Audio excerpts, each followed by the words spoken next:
আজ সকাল সকাল মন্দিরে চলে আসলাম, এসেই গেম খেলতে লেগে গেলাম। সবাই একসাথে গেম খেলার মজাটাই আলাদা, তোমরা কি বলো? কিছুক্ষণ গেম খেলার পর আমি আর শুভ চলে আসলাম ছোট ভাইয়ের সাথে ক্যাম্পা খেতে। আর দেখতে পাচ্ছ একটা ক্যাম্পা নিয়ে তিনজন খাওয়া শুরু করে দিলাম। আর আমার ক্যাম্পা খেতে খুবই ভালো লাগে, সব ফ্লেভার না, জাস্ট অরেঞ্জ ফ্লেভারটা। তারপরে ঠিক বিকাল 4টে বাজতেই আমরা ঘুরতে বেরিয়ে গেলাম।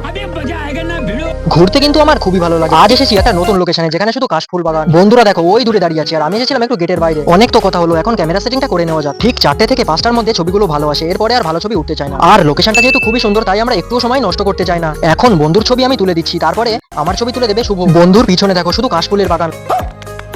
লোকেশনটা তোমাদের বলে দিচ্ছি, তোমরাও চাইলে আসতে পারো। জায়গাটা আর কোথাও না, জায়গাটা আমার শহর বসিরহাটে। যাদের বসিরহাটের মধ্যে বাড়ি তারা আমাকে কমেন্ট করো, আমি বলে দেবো। আমি এখন সরাসরি জায়গাটার নাম বলতে পারছি না, আমার একটা লং ভিডিও আসছে, সেটা ফলো করো, তোমরা জায়গা বুঝতে পারবে কোথায়। তার আগে যারা নতুন এসছো আমার চ্যানেলে, একটা লাইক একটা সাবস্ক্রাইব দিয়ে বেল আইকনটা প্রেস করে রেখো। আমাদের মোটামুটি ফটো তোলা কমপ্লিট, এখন আমরা কিছু কাশফুল তুলবো, বাড়ির জন্য নিয়ে যাবো। আমার এই বন্ধুটা উচ্চতায় 7 ফুট লম্বা, ওই জন্য ও তুলে দিচ্ছিল আর আমি নিচ্ছিলাম। হ্যাঁ, আর একটা কথা, তোমরা যদি কেউ ফটোশুট করতে চাও পুজোর আগে, তো আমার সাথে কন্ট্যাক্ট করো। পুজোর অফার চলছে, কেউ কিন্তু মিস করো না, তাড়াতাড়ি।